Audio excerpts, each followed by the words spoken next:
Hello and welcome to the Beer O'Clock Show on tour. This is Steve, and I'm in the Jerusalem Tavern, which is just off of Clerkenwell Road in London. Jerusalem Tavern, as previously featured on one of our shows, is the only St Peter's pub, St Peter's Brewery pub in the country.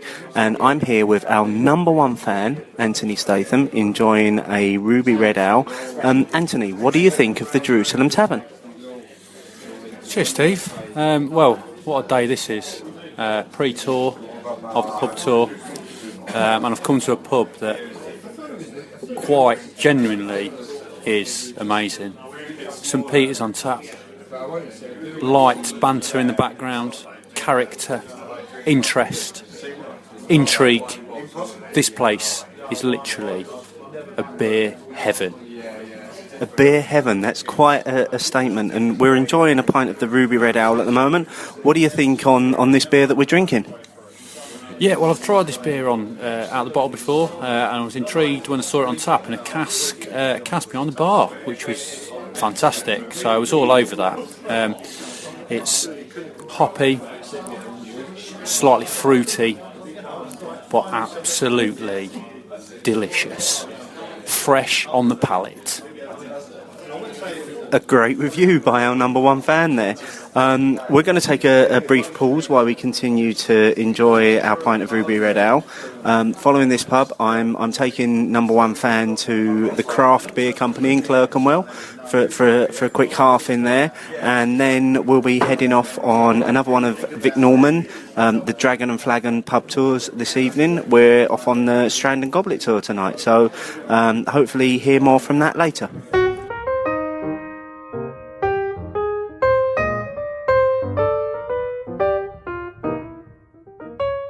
It's Beer O'Clock here in London, and this is the Beer O'Clock Show, where every week we engage in some light-hearted, beer-related banter, and we're back for 2013 after a longer break than we thought we would have, due to a variety of circumstances, mostly probably based around laziness. Let me introduce my co-host first of all, Steve. Hello, Steve. Hello, Mark. Good evening. Welcome back. Thank you. You had a nice, properly long, dry January. Yes, I did. Unlike an official dry January. Yeah, unlike my dry January, which ended on the 6th of January. Although I did last longer than number one fan Anthony Statham. It's good to have you back. Yes, it's good to be back. It does feel like we've been away for too long. Yeah. Certainly the dry January would have been difficult to have recorded a show during then, but it is good to be back and to be talking beer and all things beer related once more. Yeah, we've got an amazing year ahead of us. We've been thinking about what kind of beers we're going to be doing. We're going to be doing a wide variety. We're going to be mixing in some other bits and pieces as well. We've got some sound clips tonight from Steve and number one fan Anthony went on a beer tour with the Dragon Flagon. Vic, what's his name again? Vic Norman. Vic Norman on his Dragon and Flagon pub tour around Clerkenwell and around environs around there. So we've got some sound clips from Anthony there, and he may well be becoming a more regular feature. Tonight's featured beer, and we always have a featured beer, is much like the first episode from last season, is an old standard that which I was thinking about this. Out of all the people who listen to this, I'll probably be the only one who's never had one of these. It's a supermarket staple. It's one I've seen around for years. Very popular overseas, I think. It's Newcastle Brown Ale. Yeah, that's right. Yes. Newkie Brown. That's it. Newkie Brown. We're having a pint of Broon. Yeah, I'm not going to try and do a Geordie accent because I wouldn't want to upset anybody trying to do one of my accents. And there's some writing on the back of it. And it goes, "Did ye know?" What is that? I don't know. Well, that's what it says. Did ye know? Newcastle Brown Ale is affectionately known as... That's a bit Welsh, isn't it? It's a bit Welsh, it's a bit Scottish, it's so far away from Newcastle, I think we should stop I don't even know what Newcastle is. Before we alienate the whole of the northeast of England. It's affectionately known as dog by those in the know. I'm ganning to see a man about a dog, and I'm taking the dog for a walk. All right. We're often used by Geordie men as an excuse for visiting their local to sample their beloved tipple. Well, there you go. I can't do a Newcastle accent. I don't even know what Newcastle accents sound like. But we'll get to that in a little bit. First of all, Steve, Yes. I assume you've broken the thirst since January. Yes, I have. I literally could not wait till the 1st of February. And what with it being Friday, broke the thirst on that Friday night with one of my staple favourite beers that went for the Harvest-Stoon Bitter and Twisted, and it was one of the most refreshing pints that I've ever enjoyed after abstaining from the grog for a month. I ask you if you've broken the thirst. Obviously, we met up a little while ago. Yes, yes. It seems like so long ago now. It does. The beloved Holborn Whippet, which is a great pub. If you're in London, guys, and you've not been there before, the Holborn Whippet is a sight to see. It's like a cube bar with loads of beers on tap, and they'll give you as many samples as you want.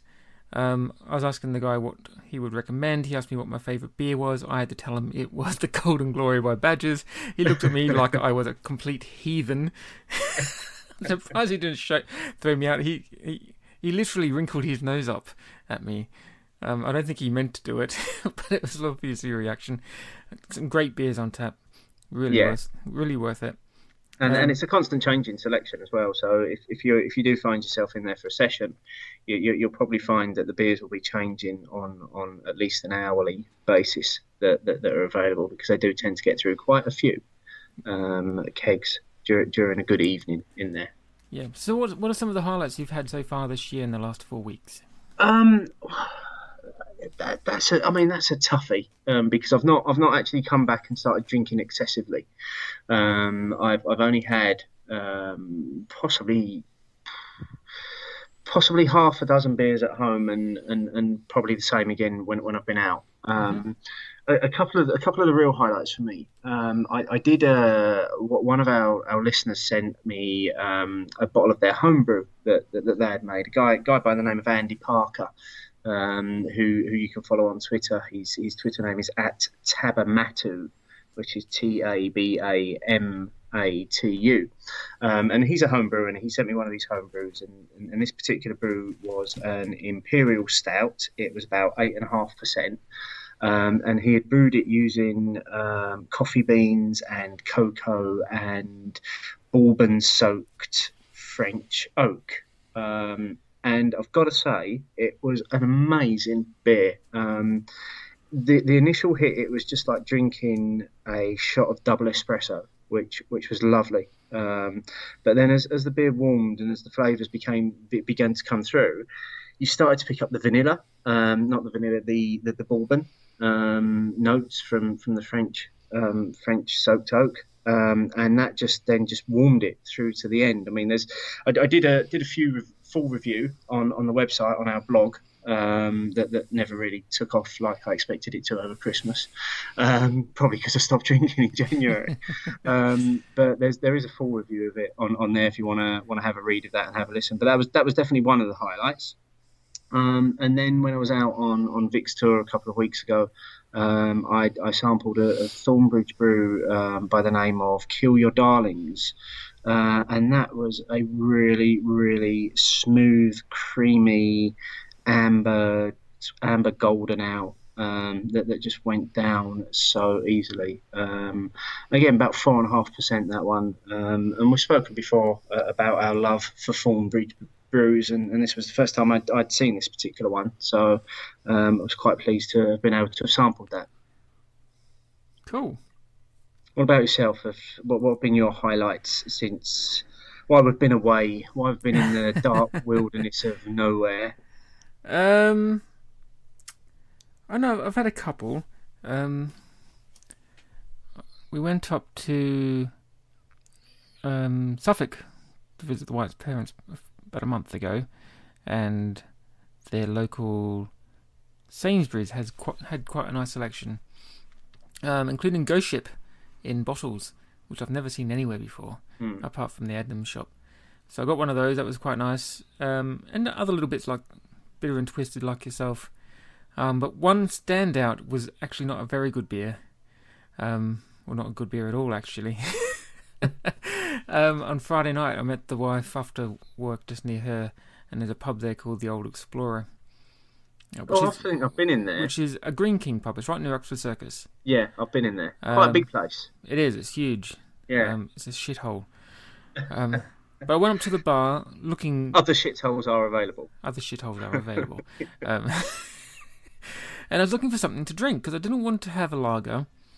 Because they've got Beck's on there, they've got Kronenberg, the normal standards.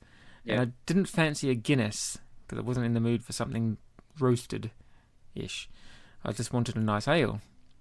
And I've settled for Green King IPA in there before, when nothing else was on. But I saw that they had Explorer on tap. I thought, that'll be a good shout. So I went up. It didn't have the Edmunds logo or anything on it. It just had Explorer, but it was picked by some ale club. So I thought, okay, that'll be all right. Turns out it's Green King Explorer. Okay. Have you ever had Green King Explorer? I haven't. It's piss.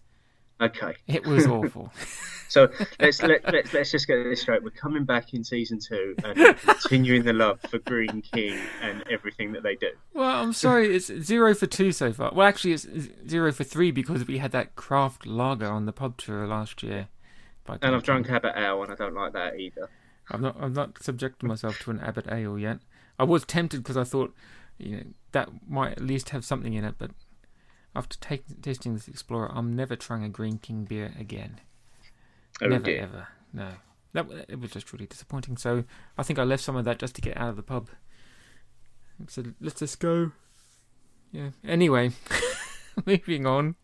I've had a couple of others. There's an Old Growler by Nethergate Brewery, which is a brewery up in Suffolk somewhere. Because I had a couple. They're up my way, I think. Nethergate. Okay, because for Christmas I got a gift basket from my brother-in-law from that beer shop in Bury St Edmunds that I've told you about. They do a gift basket, and Old Growler was one of those. And I also had the St Peter's fruit beer. Oh yeah, which what did you think of that? It's supposed to be grapefruity, but it's not grapefruity at all. It's kind of got a slight beer fruit to it. Beer fruit, of course. Very, very spicy. I think you'd quite like it. Yeah. It's not terribly malty. And I've had like a Barnsley from Bath Ales, which was average. What else? I had a Hobgoblin a few weeks ago that was quite very nice. And when we were at the Whippet, had a Yorkshire Blackout, Hop Mountain. They're the only one to put in. And other little things like a Betty Stoggs by Skinner's. And my usual standards. Yeah. Well, I'll tell you what I did have while we was out on the because when I went out on the tour the other week, I met our number one fan beforehand, and then I took him round before we did the official tour. I took him on kind of an unofficial tour of some of the best craft beer places that I know of. So we went to the Whippet, and I took him to the Jerusalem Tavern, the St Peter's pub, and in there we drank a Ruby Red Ale. Which is supposed to be one of their better beers from the bottle, but off the tap it was absolutely gorgeous. It went down as smooth as you like, and it was just really tasty. And then following on from that, when we were out on the tour later on, we actually came across a pub that had Timothy Taylor Landlord on tap on pump, and that won an award last year, didn't it, for best beer of the year or something on tap. And it was the first time I've tried Landlord. I've not tried it from a bottle, and I know people rave about it as a beer, but I'd say it was a quality beer. Really, really good. You could have a proper session on it, I think, and not really feel it, and not get bored of it either, which is always something good to look for in a beer. Yeah, one of our listeners, Andy, got me onto Landlord, and I've had it a couple of times since. It's very nice, very drinkable. Quaffable, as they would say. Quaffable. That's an incredible word. Yeah, so just looking at the year ahead quickly before we get on to the Nuki Bruin. Yeah. We're going to be mixing it up a bit. In the next year, we're going to be introducing some European beers into the mix, except for wheat beers. I'm going to try and steer away from the wheat beers.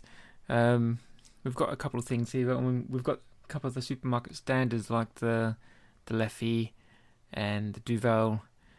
But I mean, there's Trappist beers to try. There's all different types. Maybe we could get people to send in their suggestions and anything that people maybe like us to try. Exactly. And review. A Especially little bit more viewer interaction or listener interaction even. Yeah, and if we can get it online anyway, that's fine. We'll hunt it down if we need to. Yeah, absolutely. Yeah, there's plenty. There's so many places selling beer online now. It's really good.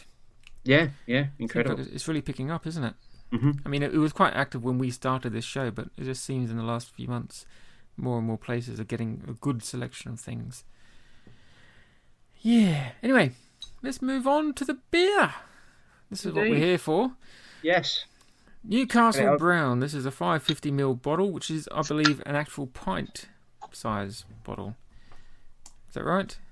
I'm sure you explained it to me once why their bottles are a bit bigger than everyone else's. I believe it's an actual pint. I think there's something in my head that's saying the official measurement is something like 556 ml.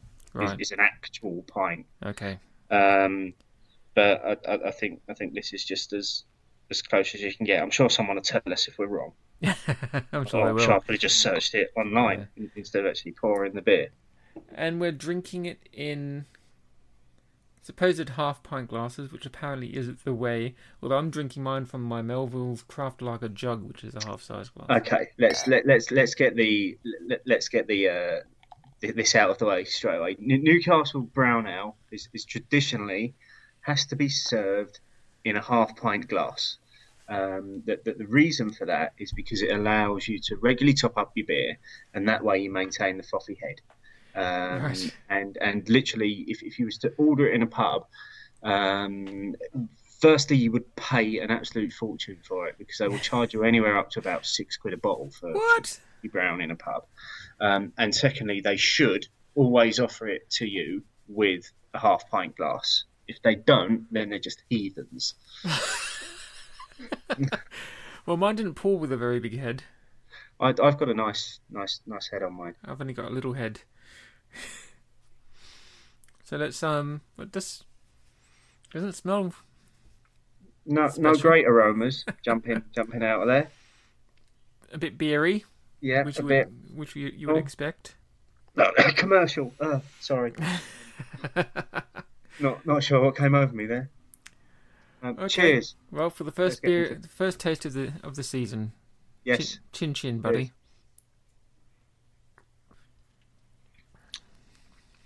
Are you serving yours cold? Yeah. Is your star blue on the back of your label?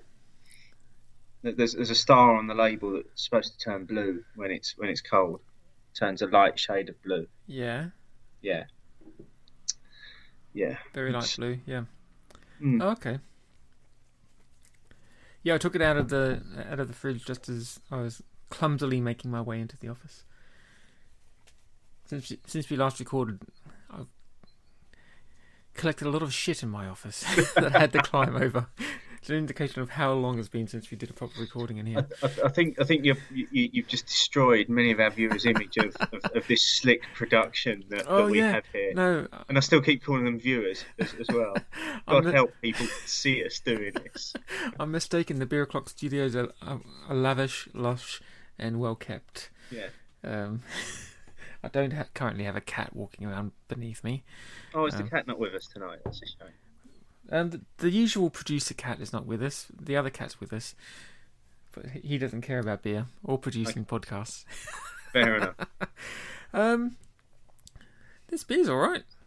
It's easy. It's easily drinkable. I'm getting very little out of it in terms of any sort of flavour or hops or anything that, if you think back to some of the beers that we did towards the end of the last season, where we started getting more into some of the more crafty beers, some of the more less mass-produced beers than Newcastle Brown is, it's just like an alcoholic beverage.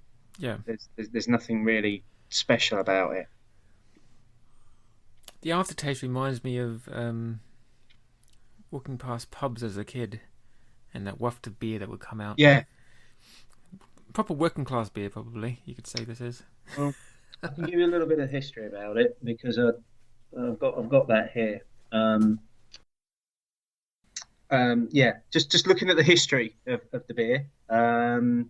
It's the world's best known brown ale, and an icon of the northeast of England. Unfortunately, the brand is owned by Heineken and produced at their John Smith's Brewery in Tadcaster, North Yorkshire in England.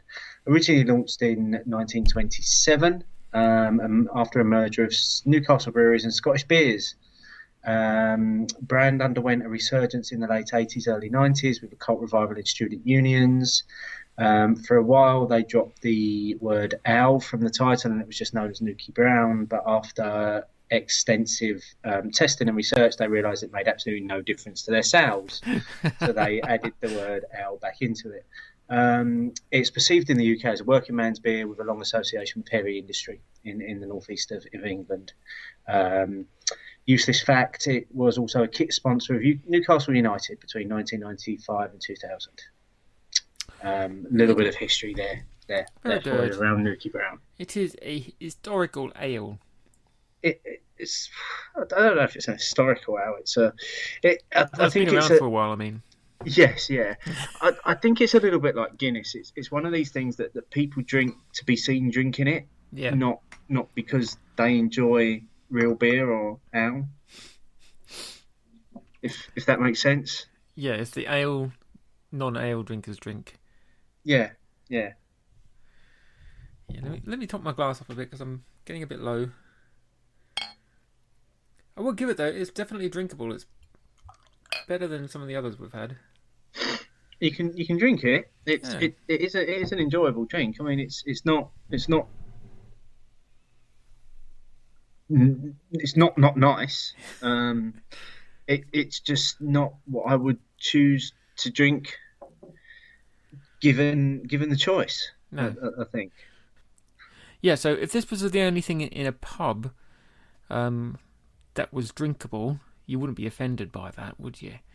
You wouldn't, but what you'd probably be offended by would be the price tag that would come with it. Yeah. I mean, when again, referring back to the tour that we did with Vic a couple of weeks ago with Number One Fan, and we tried, and you can hear it on the clip, Anthony and I tried the Samuel Smith's Nut Brown Ale, which was actually, I'd say maybe their equivalent to the Newcastle Brown Ale. But I actually found it much more enjoyable as a drink. It actually had some taste and some flavour, and you could pick some bits up out of it. Where that all of that seems to have been put to one side through the commercial brewing process that Nuki Brown goes through. Beer O'Clock Show on another Dragon Flagon tour, the Strand and Goblet tour this time. We're on to our second pub now. We've enjoyed, in the first pub we drank a Sharps Winterberry Ale, and in this second pub we're on to Samuel Smith's Nut Brown Ale. Still with our number one fan, Anthony Statham at Stath79. I'm just going to get his views on the first two pubs and the current beer that we're drinking. Cheers, Steve. Yeah, great tour so far. Interesting. Learned some things. City of Westminster, City of London. Never knew there were two. There's something you'll learn every day. Not every day. The beer. Well, we're drinking a Samuel Smith Nutty Brown Ale. It's almost like a Newcastle Brown Ale, but without the commercial twist. Real flavour, dry, nutty, surprisingly, but with a real kick to it. And very brown, really brown. Recommend it. We're actually sharing a bottle. It's quite expensive in this pub, £5.50 a bottle. So for a round, it could have been expensive, but we're sharing like a pair of women. And over and out, number one fan. A couple of people commented on my blanket review last season of It Tastes Like Beer, but that's specifically. I mean, it's having an effect. You can tell that on my lack of diction. It's going to my. I've got some work to do after we record this, so God knows what my codes are going to be like. But yeah, it's it's drinkable, but there's not much to it. It's nothing special, is it? It does the job. Yeah, we're back, almost back where we were at the beginning of season one, drinking a bulk standard, widely available beer that's nothing special. Yeah. What a way to kick the show off with. Yeah, back with a bang or what? Listen, folks, it can only get better from here. Exactly. That's our approach to these shows. Exactly. That's why we start the seasons off with these crappy ordinary beers. Although last year's first one was Southwold Bitter, wasn't it? That wasn't too bad. It was the wasn't one too that we bad. did the week after. Yeah, which we're not going to name anymore because I don't like that brewery. No. Um, We're boycotting all things to do with that brewery and that brand from this day forward. From this day forward, yeah.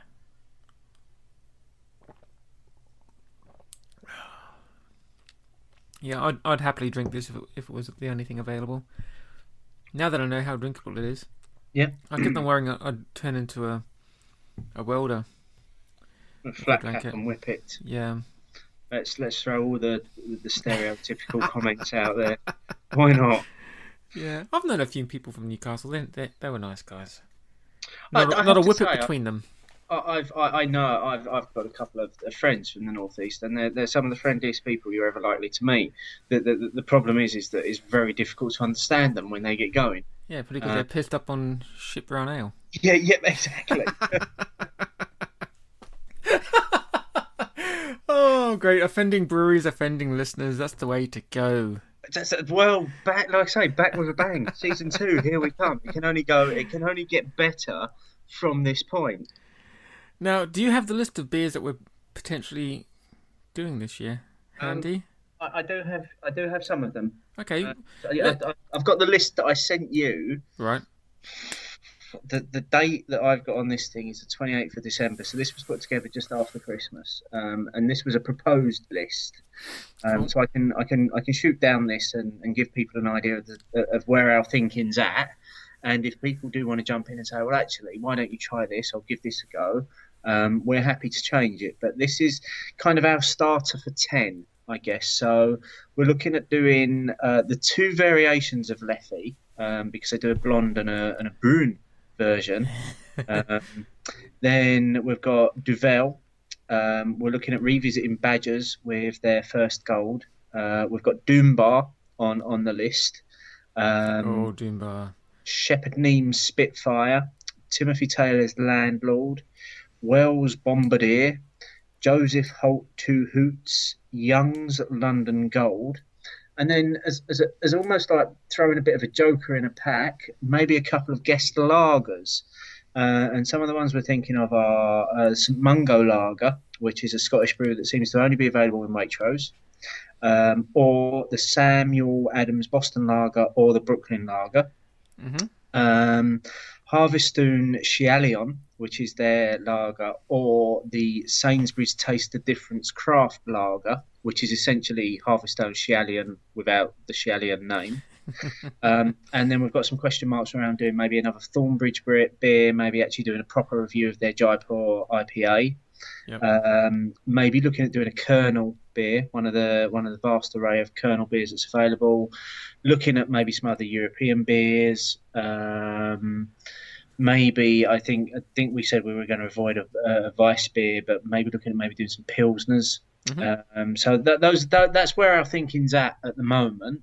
But as I say, we're open to suggestion. We're also open to what's obviously commercially available to the pair of us, and that we can get hold of on a weekly basis for the show. But that's quite a list to be getting on with, I think. And I'd also like to add to that after my experience of drinking Andy's homebrew, if there are any homebrewers out there that want to send us what you're brewing at home, I will happily consume it for you and tell you what I think of it. Because I thoroughly enjoyed Andy's beer, and I think I tweeted him and said, look, if you were to actually brew this again, I would pay you to send it to me because it was that good. So I would like to try some home brews, and I know we've got a couple of people that follow us that do a little bit of home brewing. We'll cover the cost of getting the beer to us, but if you want your beer featured on the show, just get in touch and we'll feature it for you. Indeed. That beer shop up in Bury Edmonds that I keep going on about, they have a homebrew club. And I think they sometimes stock the homebrew bottle. So next time I'm up there, I'll stick my head in and see if they've got some. And then if they do, I'll pick up a couple for us. Yeah. They've got a great range in that little shop. We need to find more little shops like that we can promote. They don't pay us for this, but... I was actually devastated today because I was... For work, I was over Twickenham way for a meeting, and I actually walked past Last Try Wines, who actually do a great selection of beers as well. But I was with some other people that I'd just come out of a meeting with, and it seemed inappropriate to say, "Excuse me, chaps, just popping in here to buy a few beers." But yeah, like you say, there's loads of little kind of craft beer shops popping up all over the place now. Yeah, there's lots of craft beer pubs. And there's that shop in Borough Market that I have to go and check out as well. Uto beer, yeah. It's funny. I've got a Waitrose near my work that has sometimes an all right selection of beers, but I'll go there in the morning to get some bits for my lunch and stuff, and I'll often have a walk down the beer aisles to see what they've got. And I met up with a work colleague on my way there the other morning, and I almost walked down the beer aisle, but I thought, no, I'll stop myself just in case he thinks I'm shopping for my morning tea or something. That would have been a bit inappropriate. I cannot help myself now when I go in the supermarket. For any reason, I will always end up in the beer aisle because I just want to see what they've got on their shelves. Yeah. Oh, John Lewis have a load of guest ales at the moment, or they did a couple of weeks ago. Do they? So if you're near a John Lewis at all, have a look in their beer aisle. I know the one... If they've got a John Lewis food section, because the one at Oxford Circus on Oxford Street, they had a wide selection of really great looking beers, and they were all small breweries as well by the looks of it, like ones from Wales and Yorkshire and all this kind of stuff. So next time I'm in, I'm going to see if they've still got it, and I'll get us a supply. Excellent. We can meet up and do a shady handover in central London somewhere.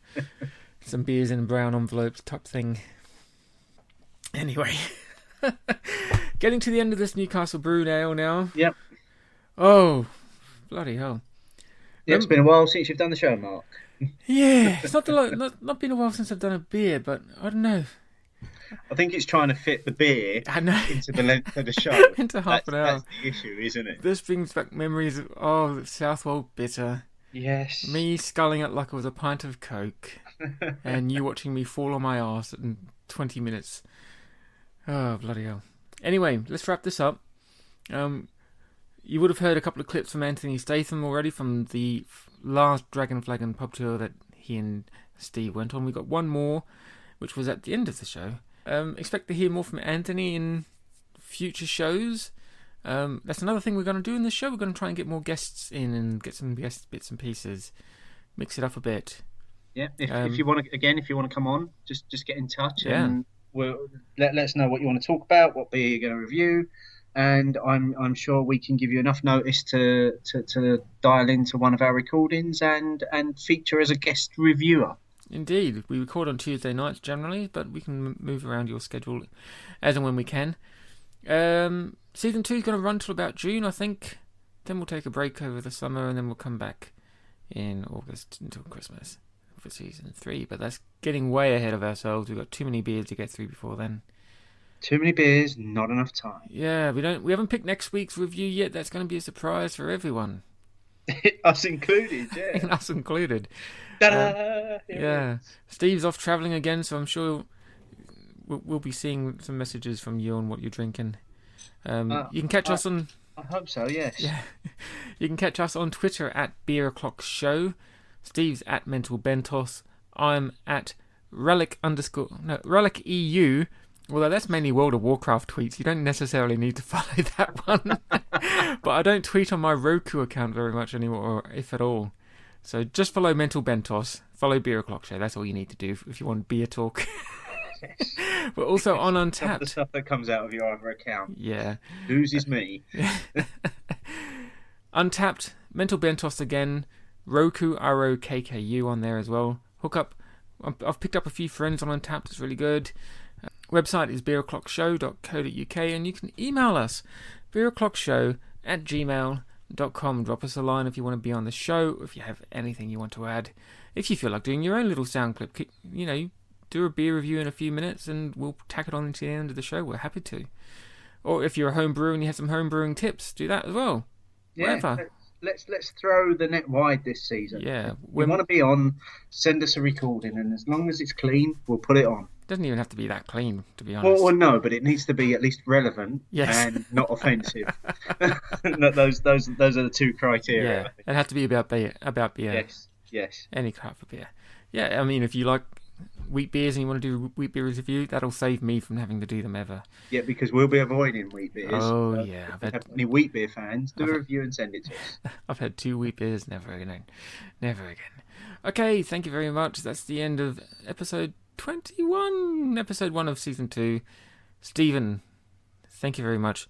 As always, it's so great to be back. It's a pleasure. It is fantastic to be back. My life has not been the same without the Beer O'Clock Show in it. Same. There's been a little spot, little 45-minute spot empty every week. Yes. Yeah. My livers are feeling better though. Yeah, mine too. Yeah. All right. Just my health in general has been really good.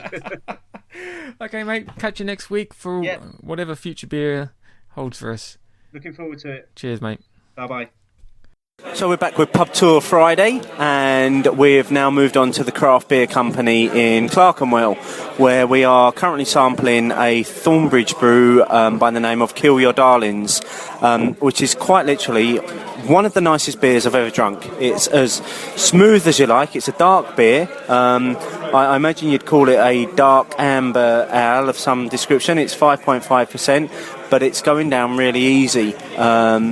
And I'm still with our number one fan, and let's get his views on both the craft beer company and the Thornbridge Kill Your Darlings. Sure, Steve. Well, where to start? I think we'll start with we'll start with the craft beer company actually. So fantastic in here, loving this. Feel really in the heart of things, but a real drinkers pub, full of blokes, a bit of a sausage fest.